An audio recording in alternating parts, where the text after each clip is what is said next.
கர்த்தருடைய பரிசுத்த நாமம் மகிமைப்படுவதாக. இந்த 6வது மாதம் 1வது ஞாயிற்றுக்கிழமையில தேவ சமூகத்தில் வந்த உங்கள் அனைவருக்கும் ஆண்டவராம் இயேசு கிறிஸ்து நாமத்தில் சிவகிரி பிள்ளமார் நடத்தியுள்ளதான ரேமா ஏஜி சர்ச் உங்களுக்கு அன்புடன் வாழ்த்துக்கள் சொல்கிறது.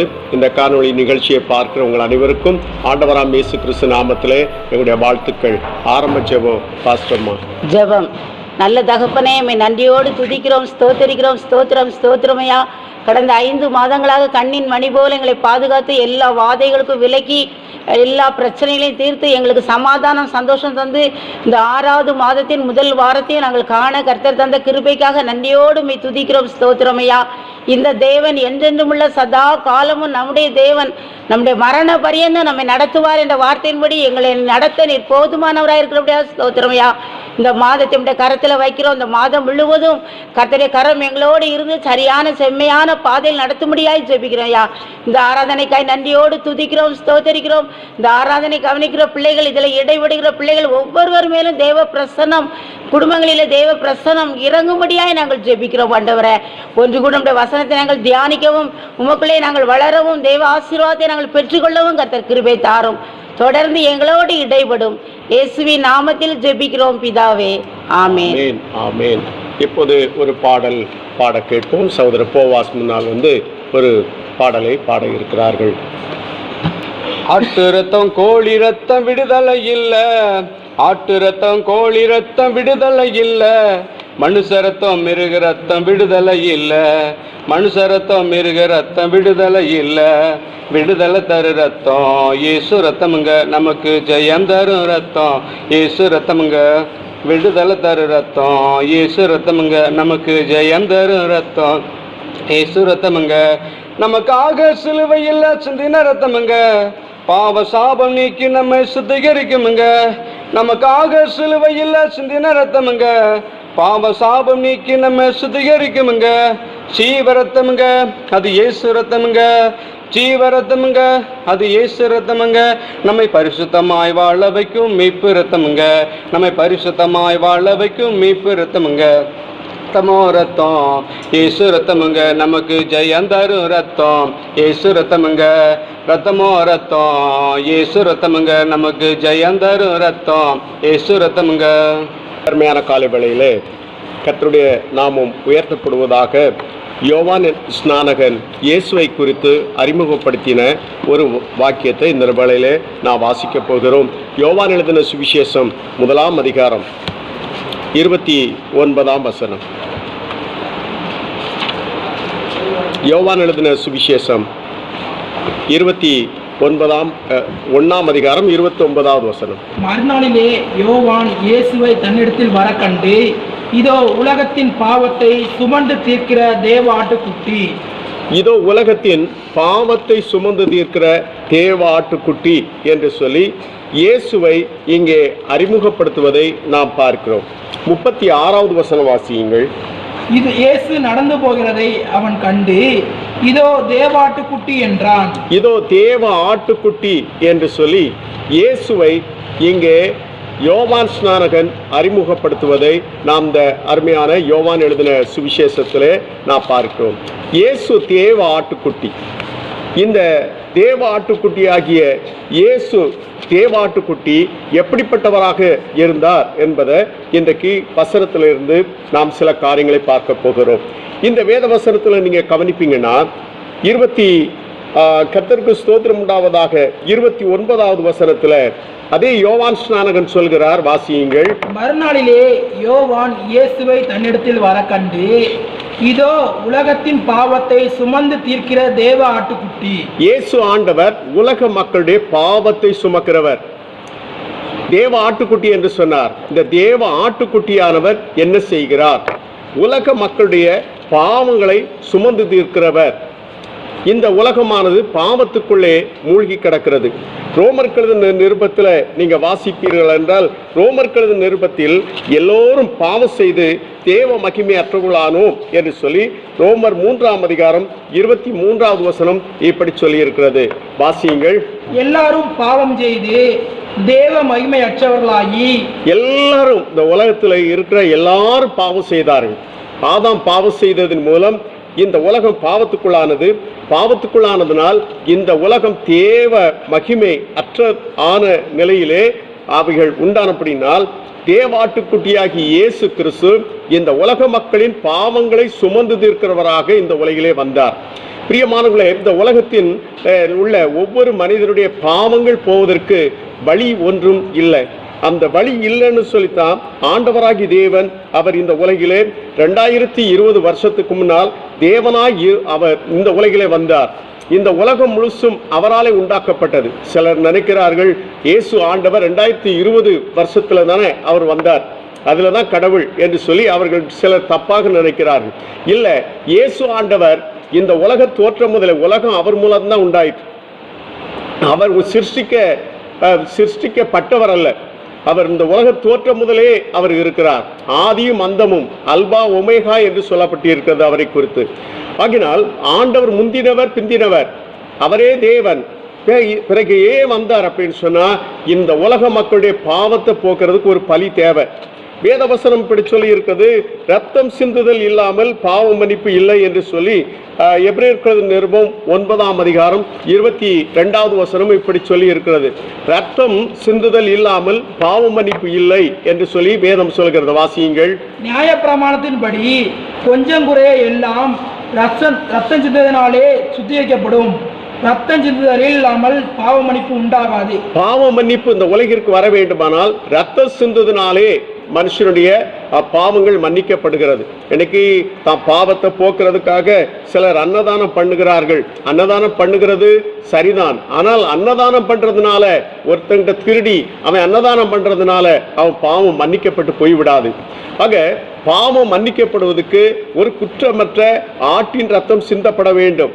நீங்கள் லேவியராகம புஸ்தகம் 4ஆம் அதிகாரம் 4வது வசனம், 15வது வசனம், 29வது வசனத்திலலாம் நீங்க கவனிப்பீங்கன்னா, ஒரு மனுஷனுடைய பாவம் போறதுக்கு ஒரு மிருகம் ஆடோ மாடோ கொண்டு வர வேண்டும். 4வது வசனம் படியுங்கள். அவன் அந்த காளையை ஆசரிப்பு கூடார வாசலிலே கர்த்தருடைய சந்நிதியில் கொண்டு வந்து அதன் தலைமேல் தன் கையை வைத்து கர்த்தருடைய சந்நிதியில் அதை கொல்ல கடவன். இங்க கவனிச்சிங்கன்னா, தலையின் மேல கையை வைக்கணும் அப்படின்னு சொல்லிய வார்த்தையை பார்க்கிறோம். இது எதுக்கு அப்படின்னா, இவன் பாவத்தெல்லாம் அந்த ஆட்டு மேலேயோ அந்த காளையின் மேலே சுமத்துறான். இந்த ஆட்டு மேலேயோ அந்த காளையின் மேலே சுமத்துறான். இது பழைய ஏற்பாட்டுக்கு பிரமாணம். இந்த ஆட்டு மேல இந்த மாட்டு மேல ஒரு மனுஷன் 15, 29 ஆகிய வசனங்கள்ல இந்த வேத வார்த்தை இப்படி இருக்கிறது. அப்போ ஒரு மனுஷன் பாவம் செய்தான்னா அவன் ஆண்டவரோடு தொடர்புள்ளவனாக மாற வேண்டுமானால் அவன் ஒரு ஆடோ மாடோ அவன் பலி செலுத்த வேண்டும். பலி செலுத்தக்கு முன்பதாக அந்த ஆட்டின் தலையில மாட்டின் தலையில இவன் கையை வச்சு என் பாவத்தெல்லாம் அந்த ஆட்டு மேல சுமத்துறேன் அப்படின்னு சொல்லி அந்த ஆட்டு மேல தன் பாவங்கள் அத்தனையும் அவன் சுமத்த வேண்டும். அந்த ஆடு இவனுக்காக அங்க பலியாகப்படுகிறதுனால் அந்த ரத்தம் சிந்துறதுனால அவனுக்கு பாவ மன்னிப்பு உண்டாகிறது. இன்னொன்று லேவியராகமம் 16ஆம் அதிகாரம் 21வது வசனம் கவனிப்பீர்கள் என்றால் அங்கே ஒரு பிரமாணம் இருக்கிறது. வாசியுங்கள். லேவியராகமம் 16:21. அதன் தலைமேல் ஆரோன் தன் 2 கைகளையும் வைத்து அதன் மேல் இஸ்ரவேல் புத்திரருடைய சகல அக்கிரமங்களையும் அவர்களுடைய எல்லா பாவங்களினாலும் உண்டான அவர்களுடைய சகல மீறுதல்களையும் அறிக்கையிட்டு அவைகளை வெள்ளாட்டு கடாவினுடைய தலையின் மேல் சுமத்தி அதை அதற்கான ஆள்வசமாய் வனாந்தரத்திற்கு அனுப்பிவிட கடவன். இது போக்காடு என்று சொல்லப்பட்டது. இந்த போக்காட்டை வனாந்தரத்தில் கொண்டு விட்டுறணும். வனாந்தரத்தில் கொண்டு விடுவதற்கு முன்னால இந்த போக்காட்டு மேல இந்த ஆட்டு மேல தான் கையை வச்சு தான் அக்கிரமும் மீறுதல் எல்லாவற்றையும் நான் அடிக்கப்படணும், எனக்காக இந்த ஆடு அடிக்கப்படுகிறது என்று சொல்லி தன்னுடைய கைகளை வச்சு தன்னுடைய பாவங்கள் எல்லாம் அந்த ஆட்டு மேல சுமத்த வேண்டும். சுமத்திட்டு காட்டுக்குள்ள வனாந்தரத்தில் கொண்டு விட வேண்டும். இது இயேசு ஆண்டவர் நமக்காக பலியானதை இவைகள் வெளிக்காட்டுகிறது. இன்னும் ஒரு வார்த்தையை கவனிப்பீர்கள் என்றால் யாத்திராம் புஸ்தகம் 13ஆம் அதிகாரம் 13வது வசனத்துல ஒரு கழுதை இருக்குமானால் ஒரு கழுதை குட்டி போட்டிருக்கும்னா அந்த கழுதை குட்டியை ஒரு ஆட்டுக்குட்டியினாலே மீட்க வேண்டும் என்று சொல்லி ஆண்டவர் இந்த வேத வசனத்திலே சொல்லி இருக்கிறார். வாசியுங்கள். கழுதையின் தலையீற்றை எல்லாம் ஒரு ஆட்டுக்குட்டியால் மீட்டுக் கொள்வாயாக. அப்ப இயேசு ஆண்டவர் ஆட்டுக்குட்டி. அவர் உலகத்தின் பாவத்தை சுமந்து தீர்க்கிற அவர் தேவாட்டுக்குட்டி. தேவாட்டுக்குட்டியாக அவர் இந்த உலகிலே வந்தவர். நம்ம பாவங்களெல்லாம் அவர் மேல போட்டுக்கொண்டார். இந்த பாவத்தினால மனுஷனுக்கு சாபம் வருகிறது. பாவம் என்பது எதை காட்டுகிறது என்றால் நியாயப்பிரமாணத்தை மீறுவதே பாவம் என்று சொல்லி ஆண்டவர் யோவான் எழுதின 1 யோவான் 3ஆம் அதிகாரம் 4வது வசனத்திலே சொல்லியிருக்கிறார். வாசியுங்கள். 1 யோவான் 3ஆம் அதிகாரம் 4வது வசனம். பாவம் செய்கிற எவனும் நியாயப்பிரமாணத்தை மீறுகிறான், நியாயப்பிரமாணத்தை மீறுகிறதே பாவம். நியாயப்பிரமாணத்தை மீறுவதே பாவம். பாவம்னா என்ன? நியாயப்பிரமாணத்தை மீறுறது. நியாயப்பிரமாணம் ஆண்டவருடைய பிள்ளைகளே, ஆதாமுக்கு ஆண்டவர் ஒரு பிரமாணம் கொடுத்தார். அன்றைக்கு எழுத்து கிடையாது, காது வழியாக ஆண்டவர் சொல்லி இருந்தார், தோட்டத்தின் மத்தியில் இருக்கிற இந்த கனியை நீங்க புசிக்க கூடாது, தோட்டத்தின் மத்தியில் இருக்க அந்த கனியை புசிக்கிற நாள்ல நீங்க சாகவே சாவீர்கள் என்று சொல்லி ஆண்டவர் ஆதியாம் புஸ்தகத்தில் ஏதேன் தோட்டத்தில் ஆதாமுக்கு ஆண்டவர் சொல்லி வைத்திருந்தார். அதுதான் பிரமாணம். அந்த பிரமாணத்தை அவன் மீறின போது அவன் பாவியாக மாறுகிறான். பாவத்தின் மூலம் என்ன வருது? சாபம் சேர்ந்து வருது. ஏன் அப்படின்னா இவன் பாவம் செய்தனால சாபம் ஆசீர்வாதத்தை இழக்கிறார். ஏதேன் தோட்டத்தை விட்டு வெளியே வாரான். இன்னொரு காரியங்களை நீங்க கவனிப்பீர்கள் என்றால், அவன் விதைச்சா அங்க முள்ளும் குறுக்கும் முளைக்கிறது. அவன் நெற்றி வேர்வன் நிலத்துல சிந்த அவன் பாடுபட்டாலும் அந்த பாடுகளுக்கு அவனுக்கு பிரயோஜனம் இல்லாம போகுது. இதுதான் சாபம். ஆக பிரியமானவர்களே, வேத சத்தியத்தை இப்ப நம்ம கையில ஆண்டவர் வேதாகமும் நமக்கு தந்திருக்கிறார்.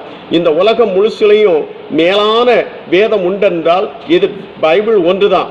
இந்த எல்லா மொழிகளிலும் கிட்டத்தட்ட ஏராளமான மொழிகள்ல, இந்த உலகத்துல இருக்கிற அத்தனை மொழிகள்லையும் அதிகமான மொழிகள்ல பிரிண்ட் அச்சிடப்பட்டு இருக்கிறது இந்த வேதாகமம் ஒன்று. இந்த வேத வார்த்தையை ஒரு மனுஷன் கை கொள்வான்னா அவன் ஆசீர்வதிக்கப்படுவான். இந்த வேத வார்த்தையை ஒரு மனுஷன் மீறி நடக்கும் போது அவன் பாவம் செய்கிறவனாக இருக்கிறான். பாவத்தினால என்ன வருகிறது? சாபம் வருகிறது. பாவத்தினால சாபம் வருகிறது. அதுக்கு முடிஞ்சதுக்கு அப்புறம் நீங்க கவனிச்சீங்கன்னா இந்த வசனத்துல சொல்லப்பட்டு இருக்கிறது, கர்த்தருடைய நாமம் உயர்த்தப்படுவதாக. 1 யோவான் 3ஆம் அதிகாரம் 4வது வசனம் படியுங்கள். 1 யோவான் 3:4.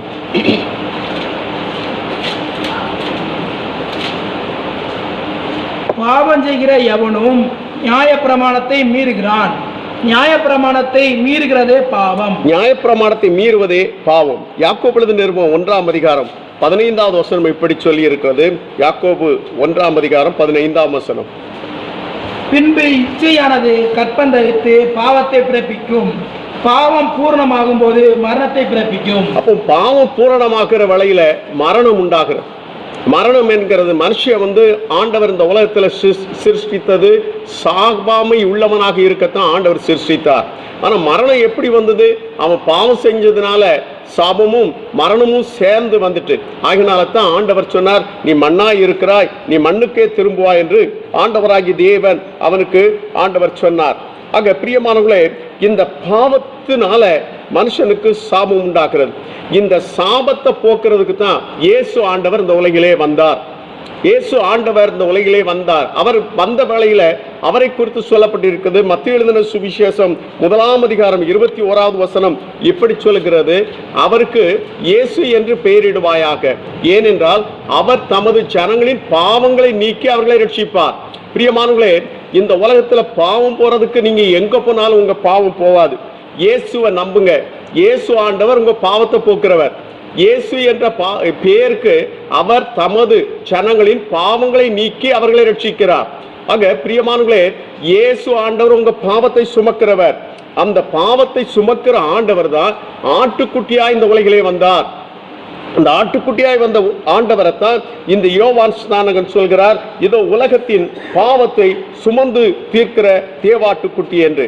உலகத்தின் பாவத்தை அவர் சுமந்து தீர்க்கிறவராக அவர் இங்கே இந்த உலகிலே வந்தார். எபிரேயர் நிருபம் 9ஆம் அதிகாரம் 27-28 வசனங்களை படியுங்கள்.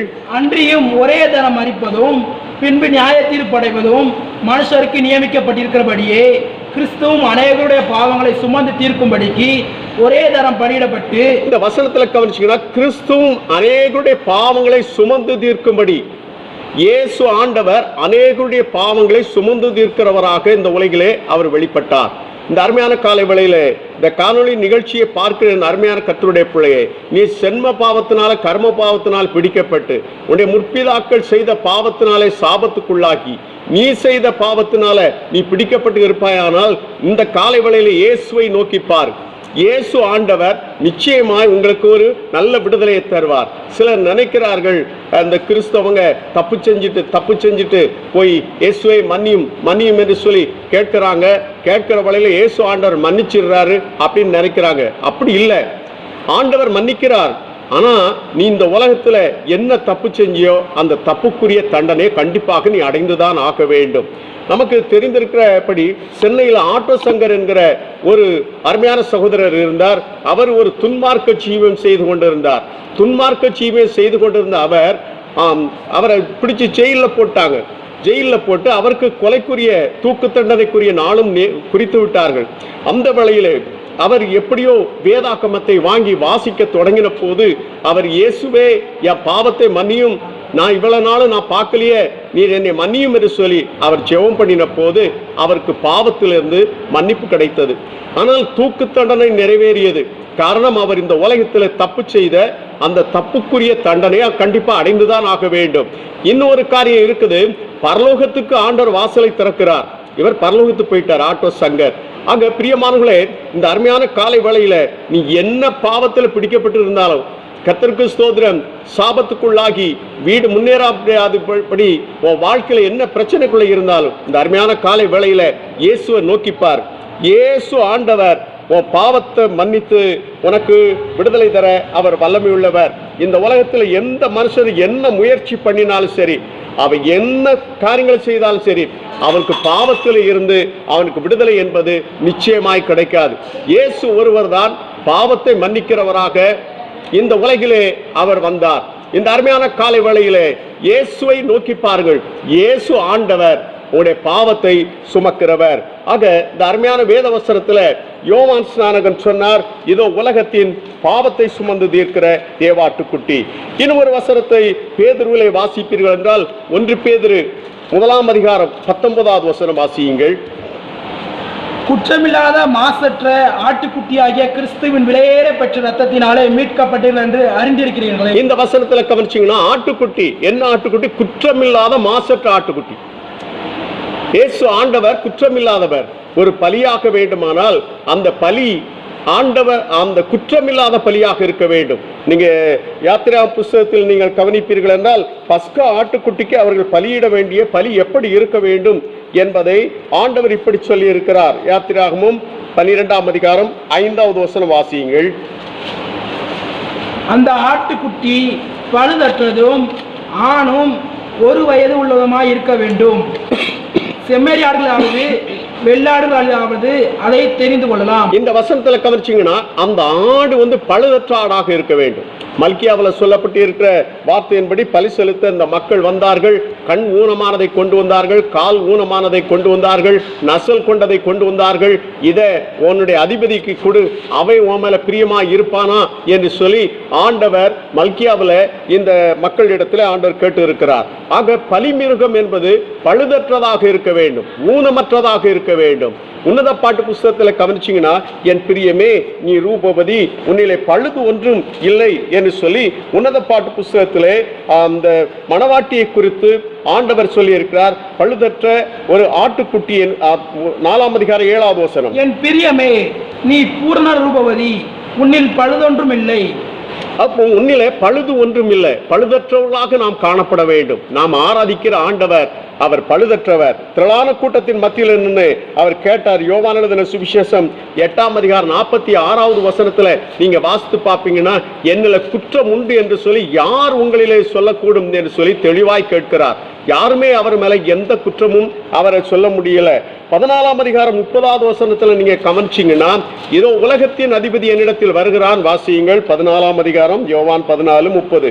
இனி நான் உங்களுடனே அதிகமாய் பேசுவதில்லை, இந்த உலகத்தின் அதிபதி வருகிறான், அவனுக்கு என்னிடத்தில் ஒன்றுமில்லை. அவனுக்கு என்னிடத்தில் ஒன்றுமில்லை. சாத்தானுக்கு என்னிடத்தில் ஒண்ணுமில்லை, என் மேல குற்றம் சொல்ல ஒண்ணுமில்லை அப்படின்னு சொல்லி ஆண்டவர் தன்னை தெளிவாக சொல்லுகிறார். அவர் குற்றமில்லாத மாசற்ற ஆட்டுக்குட்டி. சபை குற்றமில்லாதவர்களாக மாசற்றவர்களாக இருக்கும்படியாகத்தான் ஆண்டவராகிய தேவன் இந்த சபையை பரிசுத்தம் பண்ணி கொண்டு இருக்கிறார். ஆக பிரியமானவர்களே, இயேசு ஆண்டவர் அவர் குற்றமற்றவர். பிலாத்தினுடைய அரண்மனையிலே கர்த்தருக்கு ஸ்தோத்திரம் உண்டாவதாக, அன்னா காய்பா அரண்மனையிலே அவர் முதலாவது அங்கே நிற்கிற வேளையில நீங்க கவனிச்சிங்கன்னா கர்த்தருக்கு ஸ்தோத்திரம், அந்த அன்னா காய்பா அவர்கள் எல்லோரும் அங்கே சொல்லுகிற சில வார்த்தைகளை நாம் கவனிக்க முடியும். கர்த்தருடைய நாமம் உயர்த்தப்படுவதாக. மத்தேயு 27 அதிகாரம் 19வது வசனம். அவன் நியாயாசனத்தில் உட்கார்ந்திருக்கையில் அவனுடைய மனைவி அவனிடத்தில் ஆள் அனுப்பி, நீர் அந்த நீதிமானை ஒன்றும் செய்ய வேண்டாம். இது பிலாத்துக்கு முன்னால் ஆண்டவர் நிற்கும் போது நியாயம் தீர்க்கப்படுகிற வேளையில பிலாத்து மனைவி சொல்லி அனுப்புகிறார், அந்த நீதிமானுக்கு ஒன்று செய்யாது. இயேசு ஆண்டவர் நீதிமான். இந்த உலகத்துல அவர் நீதிமானாக அவர் ஜீவித்தார். அதே பிலாத்து சொல்லுகிற வேளையில அதே அதிகாரத்தில் நீங்க கவனிச்சீங்கன்னா 27 வாசிங்க 4. கலகம் அதிகமாகிறதே அல்லாமல் தன் பிரயாசத்தினால் பிரயோஜனம் இல்லை என்று பிலாத்து கண்டு தண்ணீரை அள்ளி ஜனங்களுக்கு முன்பாக கைகளை கழுவி, இந்த நீதிமானுடைய இரத்த பலிக்கு நான் குற்றமற்றவன். இந்த நீதிமானுடைய இரத்த பலிக்கு நான் குற்றமற்றவன். பிலாத்து சொல்கிறான் இந்த நீதிமான் என்று சொல்லி பிலாத்து அங்கே சொல்வதை இந்த அருமையான வசனத்திலே பார்க்கிறோம். லூக்கா 23 அதிகாரம் 4வது வசனத்தில் நீங்க வாசிப்பீங்கன்னா லூக்கா எழுதின சுவிசேஷம் 23:4. அந்த பொழுது பிலாத்து பிரதான ஆசாரியர்களையும் ஜனங்களை நோக்கி, இந்த மனுஷனிடத்தில் நான் ஒரு குற்றத்தையும் காணவில்லை என்றான். கர்த்தருக்கு ஸ்தோத்திரம், ஒரு குற்றத்தையும் நான் காணவில்லை. 15வது வசனம். உங்களை ஏரோதினிடத்திற்கும் அனுப்பினேன், அவரும் இவனிடத்தில் குற்றம் காணவில்லை. ஏரோது இடத்திலே அனுப்பினேன், ஏரோதும் இவனிடத்தில் ஒரு குற்றமும் காணவில்லை என்று சொல்லி ஏரோதும் அங்கே சாட்சி சொல்லி இருக்கிறான். யூதாஸ் காரியத்தை சொன்னது, குற்றமில்லாத இரத்தத்தை நான் காட்டி கொடுத்தேன். மத்தேயு 27 அதிகாரம் 4வது வசனம் இப்படி சொல்லுகிறது, குற்றமில்லாத இரத்தத்தை நான் காட்டி கொடுத்தேன். அதே போல நீங்க வாசிக்கும் போது லூக்கா 23 அதிகாரம் 41வது வசனம் இப்படி சொல்கிறது. லூக்கா 21 அதிகாரம் லூக்கா 23:41. நாமோ நியாயப்படி தண்டிக்கப்படுகிறோம், நாம் நடப்பித்தவைகளுக்கு தக்கதாக பலனை அடைகிறோம், இவரோ தகாதது ஒன்றையும் நடப்பிக்கவில்லை என்று அவனை கடிந்து கொண்டு. பிரியமானவர்களே, கள்ளன் சொல்றான், சிலுவையில் அடிக்கப்பட்ட கள்ளன் சொல்றான், தகாதது ஒன்றும் செய்யவில்லை. ஆக இயேசு ஆண்டவர் பரிசுத்தம் உள்ளவர், இயேசு ஆண்டவர் நீதிமான், இயேசு ஆண்டவர்கிட்ட ஒரு குற்றமும் கிடையாது. ஆக இயேசு ஆண்டவர் குற்றமில்லாத மாசற்ற ஆட்டுக்குட்டி, இயேசு ஆண்டவர் குற்றமில்லாத மாசற்ற ஆட்டுக்குட்டி. இந்த உலகத்தில் எந்த மனுஷனும் இயேசுவை எந்த விதத்திலையும் அவன் கை நீட்டி சொல்லக்கூடிய அளவுக்கு எந்த தவறும் அவர்கிட்ட இல்லை. எல்லா மனுஷனும் தப்பு செய்தவரை பிடிப்பாங்க, ஆனா இவரை பிடிச்சு வச்சுட்டு இவர் மேல என்ன பொய்க்குற்றம் சாட்டலாம் என்று சொல்லி பொய்க்குற்றத்துக்கு தான் அன்னா காய்பா அரண்மனையிலே அவர்கள் சாட்சியை தேடினார்கள். ஆக பிரியமானவர்களே, நாம பரிசுத்த தேவனை ஆராதிக்கிறவர்கள்.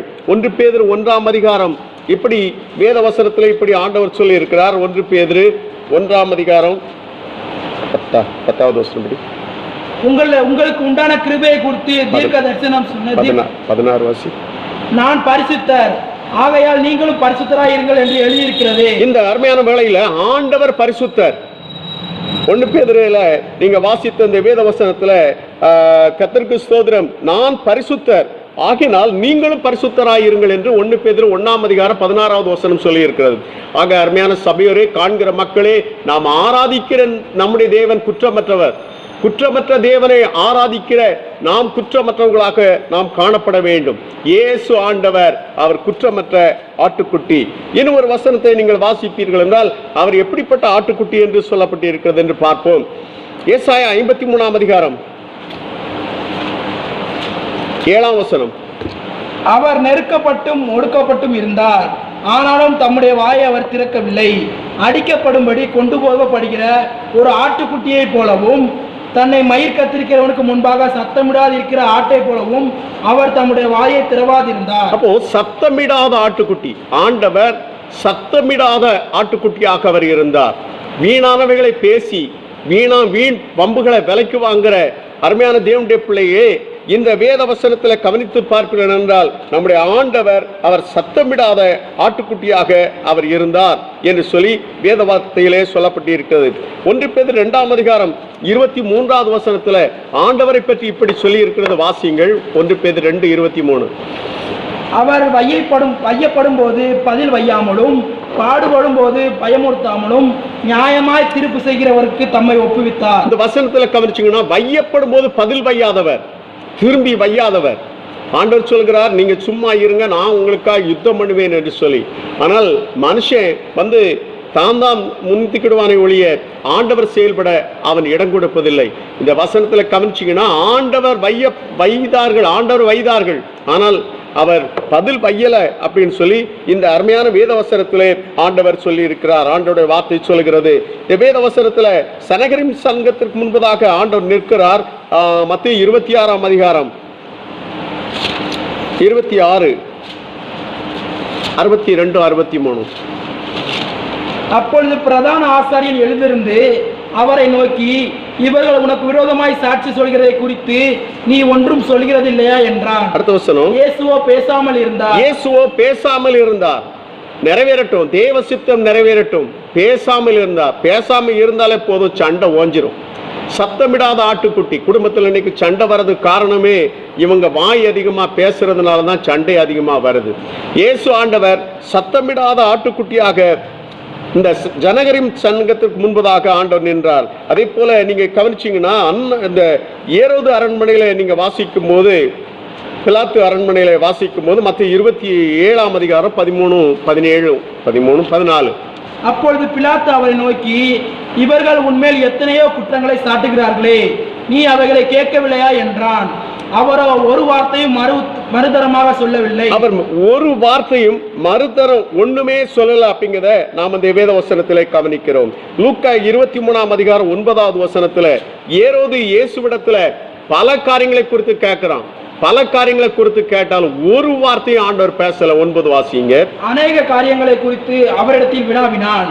அவர் மறுமொழியாக அவனுக்கு ஒன்றும் சொல்லவில்லை. அப்போ ஆண்டவர் சத்தமிடாத ஆட்டுக்குட்டி. இந்த அருமையான காலை வேளையில இந்த காணொளி நிகழ்ச்சியை பார்க்கிற தேவனுடைய பிள்ளையே, உன்னுடைய சண்டை சச்சரவுகள் ஓயணும்னா நீ சத்தமிடாத ஆட்டுக்குட்டியாக இயேசு எப்படி இருந்தாரோ அதே போல நீ மௌனம் காப்பாயானால் உன்னுடைய சண்டையெல்லாம் நிச்சயமாய் ஓடி போகும். ஆண்டவரை பிடிச்சு வச்சுக்கிட்டு எத்தனையோ பொய் குற்றச்சாட்டுகளை சொன்ன போதிலும் ஆண்டவர் சத்தமிடாத ஆட்டுக்குட்டியை ஆக அவர் இருந்தார். வெளிப்படுத்தின விசேஷம் 5ஆம் அதிகாரம் 6வது வசனம் 7வது வசனம் இப்படி சொல்லி இருக்கிறது. ஆண்டவர் ஆட்டுக்குட்டி, உலக தோற்றம் முதல் அடிக்கப்பட்ட ஆட்டுக்குட்டி. வாசிங்க. அப்பொழுது இதோ அடிக்கப்பட்ட வண்ணமாயிருக்கிற ஒரு ஆட்டுக்குட்டியை சிங்காசனத்திற்கும் 4 ஜீவன்களுக்கும் மூப்பர்களுக்கும் மத்தியில் இருக்க கண்டேன். அது 7 கொம்புகளையும் 7 கண்களையும் உடையதாய் இருந்தது. அந்த கண்கள் பூமி எங்கும் அனுப்பப்படுகிற தேவனுடைய 7 ஆவிகளையாம். அந்த ஆட்டுக்குட்டியானவர் அந்த ஆட்டுக்குட்டியானவர் அப்ப இந்த ஆட்டுக்குட்டியானவர் உலக தோற்றம் முதல் அடிக்கப்பட்டவர். நல்லா கவனிச்சிங்க. இந்த உலகத்தின் மக்களுடைய ஆசீர்வாதத்திற்காக பாடுபட்டவர் ஆண்டவர் ஒருவரே.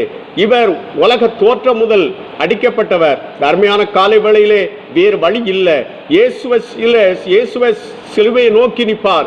இயேசுவின் சிலுவையில ஆண்டவர் அங்கே தொங்குவதை கவனிப்பாயாக. இயேசு ஆண்டவர் உன் பாவத்துக்காக சிலுவையிலே சுமந்தார். அந்த அக்கிரமங்கள் மாறுவதற்கு இயேசுவே வழியாய் இருக்கிறார். இந்த காலை வேளையிலே இந்த காணொளி நிகழ்ச்சியை பார்க்கிற அருமையான கர்த்தருடைய பிள்ளையே, உனக்காக ஆண்டவராகி தேவன் பாவத்தை சுமந்தார் என்கிற வாக்கியத்தை நீங்கள் வாசித்தீர்கள். மத்தேயு எழுதின சுவிசேஷம் 8ஆம் அதிகாரம் 17வது வசனத்தில் நீங்க வாசித்தீர்கள் என்றால் ஆண்டவர் நம்முடைய நோய்களை சுமந்தார். வாசிங்க. அவர் தாமே தம்முடைய பலவீனங்களை ஏற்றுக்கொண்டு நம்முடைய நோய்களை சுமந்தார் என்று ஏசாயா தீர்க்கதரிசியால் உரைக்கப்பட்டது நிறைவேறும்படி இப்படி நடந்தது. பிரியமானவர்களே, இன்னைக்கு என்ன நோயில நீங்க இருக்கீங்க? இந்த காணொளி நிகழ்ச்சியை பார்த்து கொண்டு இருக்கிற வேளையிலே உங்களுக்கு நல்ல ஒரு விடுதலையை ஆண்டவர் தர வல்லமையுள்ளவர். நோய் என்பது பல விதத்தில் வருகிறது. பாவத்தினால வருகிறது, சூழ்நிலைகளில வருகிறது. இன்னைக்கு கொரோனா வியாதி பரவிக்கொண்டு இருக்கிறது, தொற்று நோய், இப்படி பல காரியங்கள்ல இருக்கிறது. ஆனா இந்த நோயெல்லாம் இயேசு ஆண்டவர் சிலுவையில சுமந்து விட்டார். உன் நோயெல்லாம் சுமந்துட்டார். நீங்க சுமக்க வேண்டாம். நீங்க இந்த நோயை நீங்க சுமக்க வேண்டிய அவசியமே இல்லை. இயேசு ஆண்டவர் உன் நோயை சுமக்கிற தேவன். இன்னொரு வார்த்தையை கவனியுங்கள். லூக்கா 15 அதிகாரம் 5வது வசனம். லூக்கா 15:5. கண்டுபிடித்த பின்பு அவன் சந்தோஷத்தோட அதை தன் தோள்களின் மேல் போட்டுக்கொண்டு, இது காணாம போன ஆடு. காணாம போன ஆட்டை ஆண்டவர் தோள் மேல சுமந்துகிட்டு இருக்கிறாரு. இந்த அருமையான காலை வேளையில நீ இந்த காணொளி நிகழ்ச்சியை பார்க்கிற நீ இயேசுவை நோக்கி பார்ப்பாயானால் நடக்க முடியல, நீ காட்டுக்குள்ள மாட்டிக்கொண்ட, திருடங்கிட்ட மாட்டிக்கொண்ட என்று நீ வைத்து அப்படிப்பட்ட நிலையில இருப்பாயானாலோ இயேசுவை நோக்கிப்பாரு. அவர் உன்னை தோள்ல சுமக்கிற ஆண்டவர். கர்த்தருடைய நாமம் உயர்த்தப்படுவதாக. ஆக ஆண்டவர் உன் பாவத்தை சுமக்கிறவர், உன் நோயை சுமக்கிறவர், ஒன்னே சுமக்கிறவர். இன்னும் ஒரு காரியங்களை கவனிப்போமானால் ஏசாயா 53ஆம் அதிகாரம் 4வது வசனம் படியுங்கள்.